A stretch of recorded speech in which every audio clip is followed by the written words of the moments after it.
I think that shows what the people of Glasgow want. They want independence, they want a better society, they want equality for the poorest people. And if you look at the wealthiest areas in Scotland that voted massively for no, it shows you the clear class divide in this referendum debate.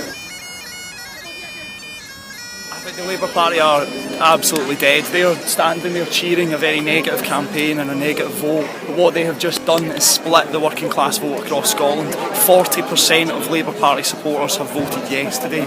Now that is a huge turnout for working class people to vote against the Labour Party.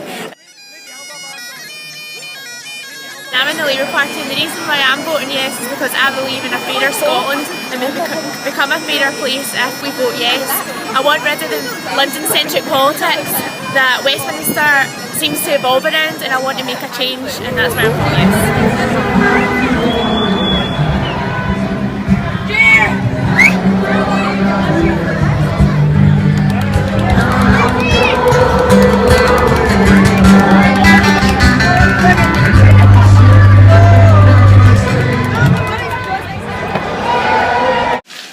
The campaign so far has been quite unlike any campaign I've ever been involved in before, because it's a straight question: should Scotland be an independent country, yes or no?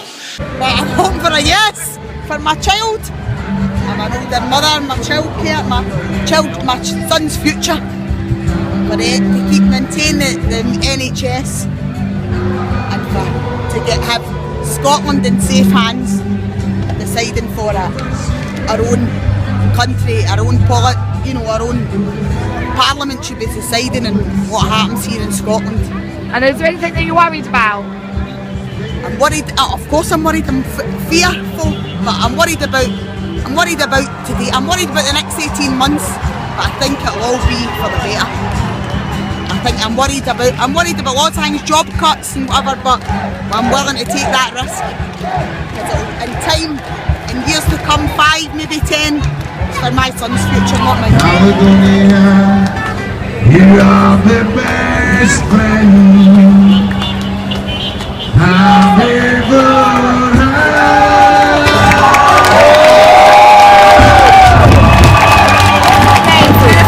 Fire. The polls have just closed and we're just asking people how they're feeling. So, how are you feeling now? The polls have just closed. What do you think? I'm just so excited. Basically, all day long people are putting their horns at polling stations, people are stopping to talk, people for the past few weeks and months, people are stopping in shops, talking about it in buses, talking about it in pubs, talking about it in the hairdresser. It's just absolutely constantly. Yeah, I mean we can just hear the people. Yeah, exactly. I would like to think it would be a yes vote, and I think that people think sometimes that it is anti-English or anti-British, and it's not. It's just that I feel Scottish people would like some control over their own affairs and still have our friends and neighbours in the rest of the United Kingdom. I think the main issues are poverty, unemployment, National Health Service, and just a decent living wage and more control over our own finances. So you're feeling hopeful for tonight? I'm very hopeful. And what we do if it's a no, how will you feel? If it's a no vote, then we accept that and we just talk to the other parties and we just work to get a better, brighter future for our generation. Better education, better health services.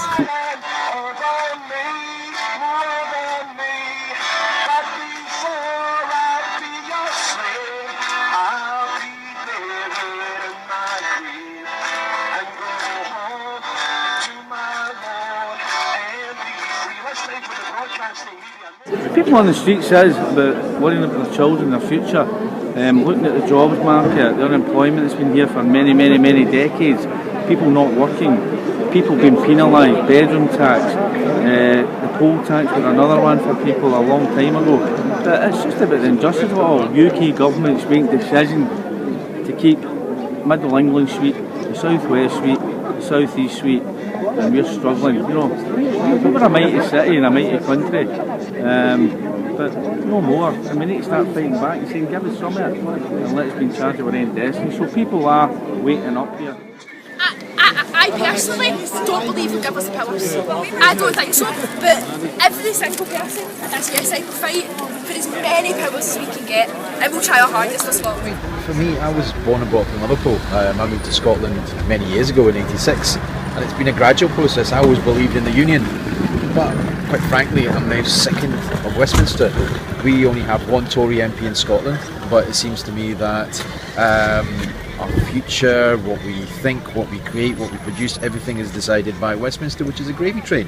When it comes to issues like foreign policy, double standards, doing deals with butchers on the question of the Iraq war, people have had enough. What do you think is the biggest issue, the deciding factor? I think it's things like the NHS and social justice and stuff like that, because people are terrified basically of another Tory government, potentially another Tory UKIP government. Could the four of you go and do this bit of Macri, which won't take you very long? Right, what have we got here then? Sixth verse of the Do you want to read it to British me? national anthem. Right. Lord grant that Marshal Wade may by thy mighty aid victory bring. May he sedition hush, and like a torrent rush, rebellious Scots to crush. God save the Queen. Take it down to the office. I'm sure they'll like it. Better Together activists who are on the street are MSPs, MPs, councillors, parliamentary aides, and people that are heavily involved with the current political parties like the Tories and Labour. It's not grassroots, it's not people off the streets that have just decided to vote no and are out campaigning for a no vote. This is the establishment pulling out all the stops for no. What we're going to do is just go and check people that have marked down if they voted, or when they're voting, and if they're not voting, try and get them. Let's go, because they're all yes voters. They have stated that yes voters. Big bloody yes. But I mean, what in the United Kingdom? You're saying if it's a yes vote, you'd go and live in a different country. What do you get the Then you're a foreigner.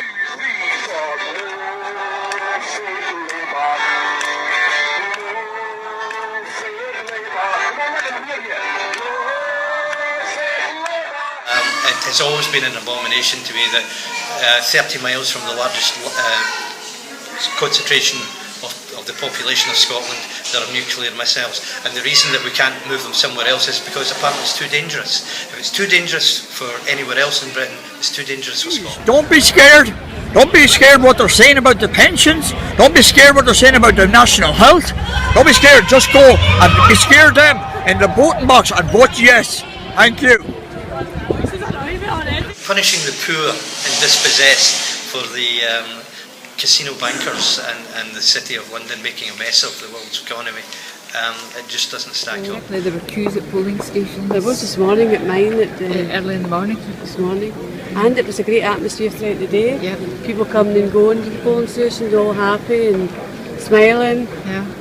It's really galvanised the Scottish population, hasn't it? What I've seen today is an incredible level of democracy, just everybody on the streets talking about it, posters in the windows, rallies on street corners. I just think in my life, I'm 27 and in my lifetime I've never seen such an incredible piece of democracy, really. Everything's still at play for me. I'm overly optimistic. The total number of ballot papers counted in the referendum in the Glasgow area is 364,664.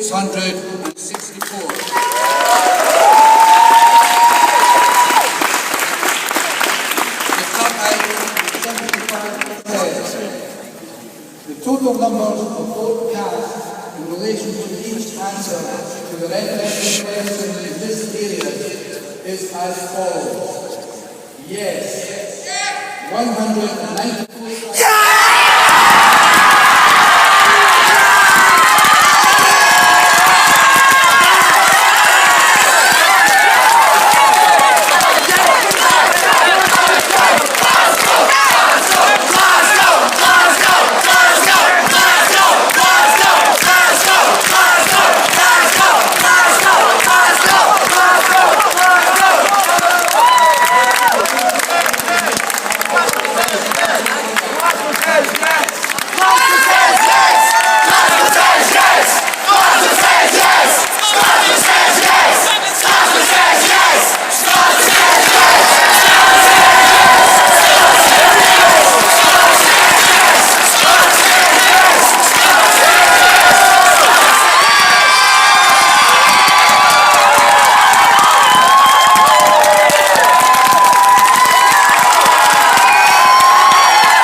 This isn't the case of putting an X in a box and then walking away for 5 years.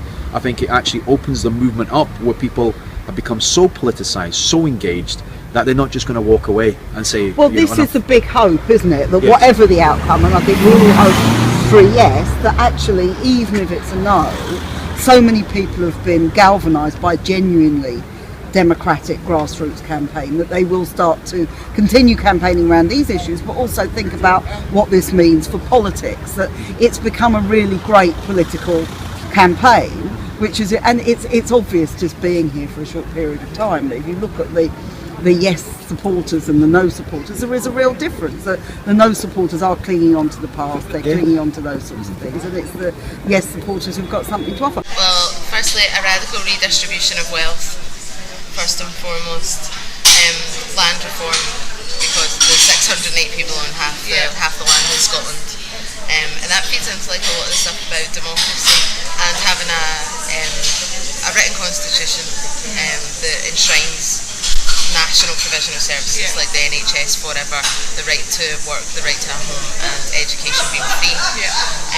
Getting rid of Trident as a priority. I mean, that could be done in 4 days. That's all it would take to begin to shut down the systems that let it run. And